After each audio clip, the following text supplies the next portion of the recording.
Atul Dodiya is one of India's most famous and finest contemporary artists today. He is known for drawing from the cultural spectrum in his works, blending Bollywood with German modernism, or political figures with conceptual artists.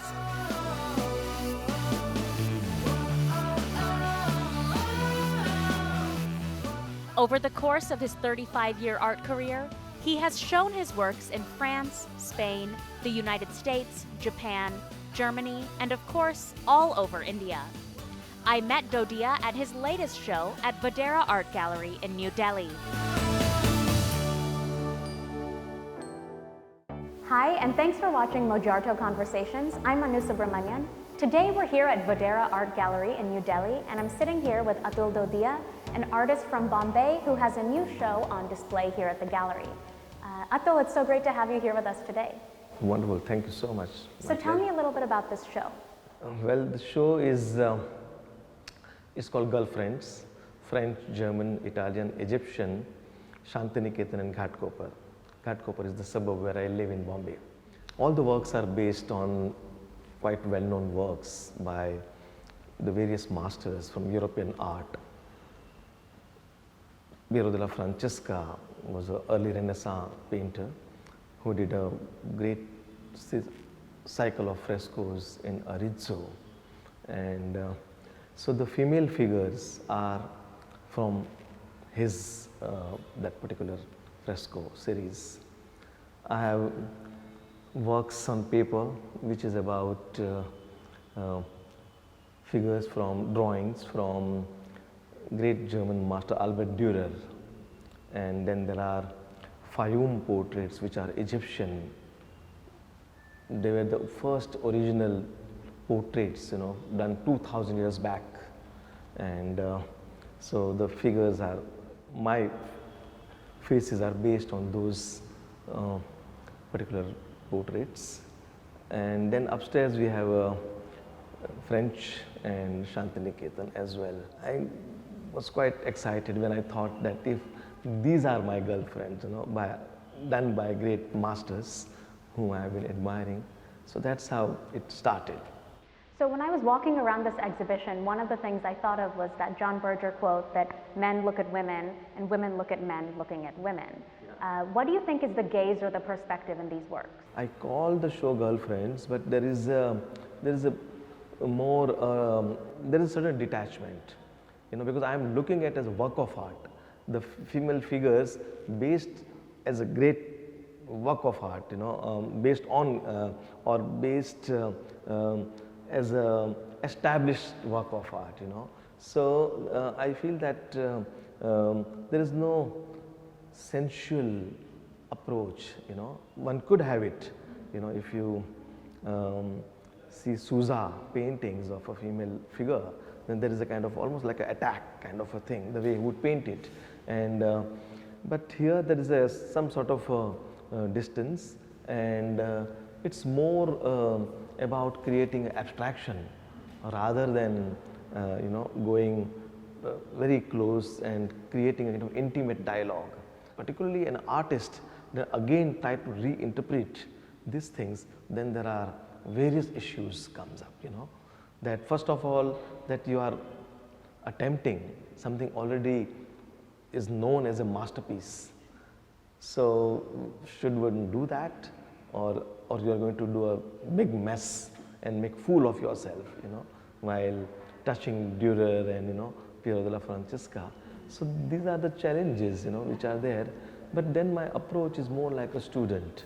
You see, I used to copy film stars as a young boy, and I would even paint, take the images from Van Gogh or Picasso and then just try to copy, achieve the likeness, and would feel very happy. So that's there. That once you grow up and you have studied and you have traveled and been exhibiting, and then that kind of attitude you have to abandon, I don't think so. I still retain my, my fascination and my love, and kind of, I get quite emotional, and sentimental sometimes when I'm looking at a great painting. So That's the way, I approach. And then if that kind of approach one has, then one is allowed, because I'm not trying to prove or trying to kind of make a kind of a strong comment. I'm just trying to learn. You sort of inoculate yourself by saying, I'm a student, Yes, yeah. Well, I must tell you something, it's also that one of my biggest regret, like, I was born and brought up in Bombay. I studied at the JC School of Art. It was a very much, we studied European paintings, but we never saw original European paintings. So there's a difference when you're looking at it in your book, exactly. right? When you see the original painting or the masters, like you're learning from Leonardo and Rembrandt and Cezanne and Picasso and Matisse, all these great artists, and you learn from them, but you haven't seen. So a student in Paris, London or New York or Berlin, they if they want to see Piero della Francesca, they just simply go to the museum. Their relationship with art is totally different to see the original versus the reproduction. Happens, the students here, we just hear about that, or we see reproductions in the book, or now of course with the internet you go and Google and find search those images, but it's not the same as seeing the actual work in the way it is placed, the scale and size and the texture, everything matters. So I studied majority of these things by looking at the books. But what does that mean? Does that mean that you were seeing works kind of taken away from their aura or their context, or it just means that you were seeing them without their material and texture? No. So what has happened due to that they kind of, they are so much part of my being, I would say, imagining about art and all the time thinking about painting. And then I think it's when I'm doing my own work, they like not like a ghost, but kind of some sort of they are there around me in my head, and I just allow them to enter in my work. Due to that, a lot of people, they feel that, there is a lesson in art history. Atul's work is a lesson in art history, or like you have to know many other things, but which I don't think it's important. I mean, you see the way you see. Even the whole text has been given next to the painting, a viewer is going to see what actually he or she wants to see. A red color, red color could be a very festive and happy for someone. For someone, it could be very dangerous. It could be, so I mean, there is no specific mode or way of looking at a work of art, and that's what I like. I prefer that my viewer should see the way they want to see it, and I don't think there are higher degree of viewership and there are lower degree. No, because I have noticed when I'm exhibiting very general people who are not the usual gallery goers or goes to museums, but when they come and they comment and the way they see, very perceptive. And sometimes those who are kind of very much into the art world and all that, they miss the point. They miss it, of course. They miss it. That sometimes it happens that people are afraid of facing a painting because they just feel that they don't understand, or they might make fool of themselves, by saying something, whereas actually there is nothing like that. If you like it and if you say, I love if someone comes and looking at this painting and just says, okay, I don't like that, but I love the crimson, right. This patch, then I said, fine, that's perfect. What you connect to is what you connect. Yeah, exactly. Yeah, then that's also sufficient. I mean, I don't expect the each and every square inch has to be understood and should be dissected and all that. That's the sort of thing that only you would understand anyway, right? Because you're bringing your own. Yeah, exactly, as a creator.